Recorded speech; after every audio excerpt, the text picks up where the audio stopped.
am Kyrus, and in this new installment, we will be talking about UFC Vegas 16. Welcome back, and let's tap in.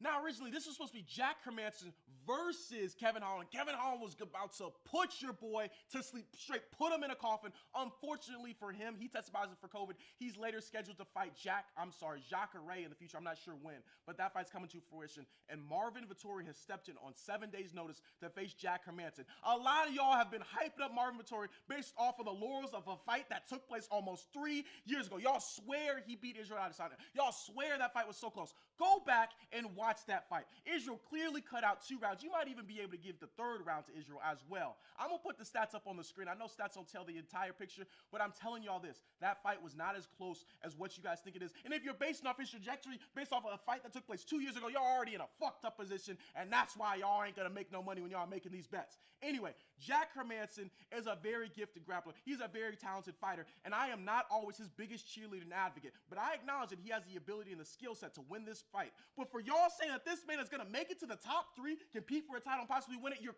crazy. That is never going to happen. There are way too many people at the top of the 185-pound division that can knock him down. You got Jared Cannonier, who already beat him. You got Paulo. You got Israel. You got, Robert Whitaker. You got Yoel. You got Kevin Holland, for goodness sakes. He's not even ranked who's coming for his neck. Guys, stop pushing this guy so fast because he's going to die with the push that y'all give him. It's going straight off the cliff if you guys keep pushing him, but that's neither here nor there. I'm going Jack Hermansson. I think that Marvin is not equipped and not adept to go 25 minutes on such short notice against such a high talented opponent, and I don't think he can necessarily get him out there in time for it to be competitive. I'm going Jack Hermansson probably 50-45, maybe 49-46 if Marvin Vettori can steal around from him. Following that, we have the light heavyweight division with Jamahal Hill and Ovince St. Preux. Jamahal Hill is one of the new generations of fighters that I've been watching. There are 3 prospects on this card right now, possibly 2 prospects on this card that I'm looking forward to watching, and I've been watching for a little bit of time, and it's great that he's a new addition to the light heavyweight division. He came off of the Dana White Tuesday Night Contender Series, I believe. Something in me wants me to pick Jamahal Hill. Something in my heart, something in my soul, something in my spirit is condemning me to do this, but I don't care. I know that you guys are going to say, oh, SP has so much experience. He's fought some of the toughest fighters in the division. Well, guess what? I don't care. That man is so inconsistently consistent. He doesn't stand a chance against Jamahal. It's something about the way he walks. It's something about the way he talks. It's something about the way that he fights that just makes me a believer. Now, I think Jamahal Hill is going to win a unanimous decision, probably 29-28, possibly 30-27. That's what I'm going with. You know what? If you guys don't like it, I don't care. Something about Jamahal Hill is just special. Following that, we have Talia Santos versus Montana De La Rosa. This is another of the prospects that I love to watch. I've been watching Talia Santos for about a year, maybe 2 years. And if there's an opponent in the 125-pound division that I think that can give Valentina Shevchenko tougher problems than her previous opponents, it's Talia Santos, Viviane Araújo, and Jessica Andrade. The last few opponents that Valentina Shevchenko has beaten, she's beaten them at their own game and didn't even need to sweat. I think these 3 opponents are poised to give her tougher competition, but I don't necessarily think that they're going to dethrone her. So don't go out here quoting, Kyrus, you think that Valentina Shevchenko... No, I didn't say that. I'm just saying that those 3 people are tougher challengers than she's had to face in the past. But let's go back to the matchup. I think that Montana De La Rosa is not even going to be able to get started in this fight. I think Talia Santos starts way too fast. She starts way too high. And she kind of reminds me of Jermaine Duran to me a little bit. Not too much, but a little bit. And I don't think it's going to be pretty for her. I think it's going to be a TKO either in the 1st round or the 2nd round. I'm sorry. No disrespect. I don't see a scenario where she can win this fight. I don't think Talia's going to be able to be taken down. And I don't think she's going to be able to be held down. Go figure. Next up, we have Roman Diluzzi versus John Allen. I have watched maybe 1 fight of John Allen. This guy is an unknown for me. I'm not even going to act like I know who this is. I'm not going to be fake. Also, Roman Diluzzi, I've watched maybe 4 or 5 of his fights, maybe 6. But the common denominator between him and his opponents is when he gets to a dominant position, he does not let you get out of there. He does not let you escape, and he does not let go. I don't think John Allen has anything for him in this matchup. I don't think he's going to be able to escape.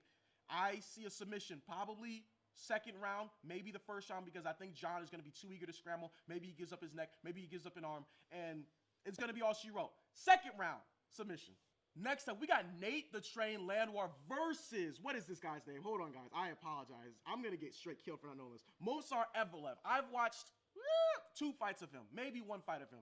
And my mind is telling me Mozart, because when you look at his entire career, he's just found a way to finish opponents, and he's not ever getting into dogfights with people and finishing them. He's straight making it technical, and he's finishing you in that way. And if there's anything that Nate does, it's make it grimy, gritty, and tough. That's why I love watching this dude. That's why I like picking him and like watching this fight. You saw when he fought Darren Elkins, he straight took it to him for 3 straight rounds. But I don't think he can hang in this fight. I'm going Movar, and I think he wins by unanimous decision. As much as I want to go with Nate, and as much as I've been going with my heart with this fight card, I'm not doing it here. This is where I cut it up. I don't think Nate has the tools. I don't think Nate's going to be able to make it that tough and gritty fight that we expect him to make it in order to win.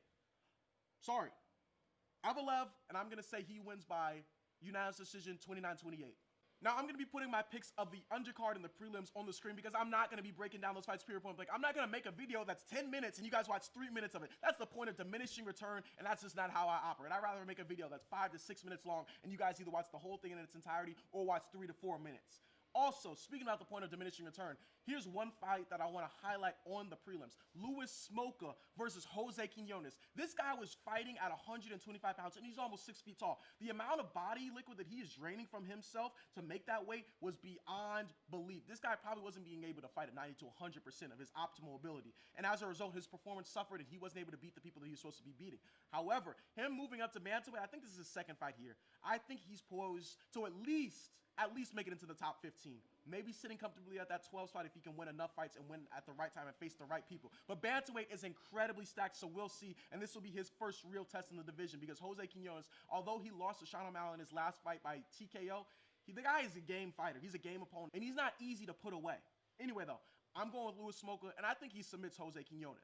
Anyway, a future announcement. I will be dropping a Jamahal Hill highlight reel. That is correct. Y'all know how much I like watching this guy. You know how hype he makes me. That's why I gotta put it together for him. I don't think there's a single one on YouTube right now, and I want to be the first one so that everybody realizes just how dominant this guy is, especially after he fights OSP. Hopefully he wins, because if he does, that'll make the highlight reel even better. But if he loses, that would be a goddamn unfortunate event, and I'm going to be talking out my ass, and I'm going to be looking stupid. But whatever. He'd still lose only OSP. Anyway, thank you guys so much for tuning in. I am Kairos. This is Kairos MMA, and this is the right time in the right place. Have a great night. Enjoy the fights.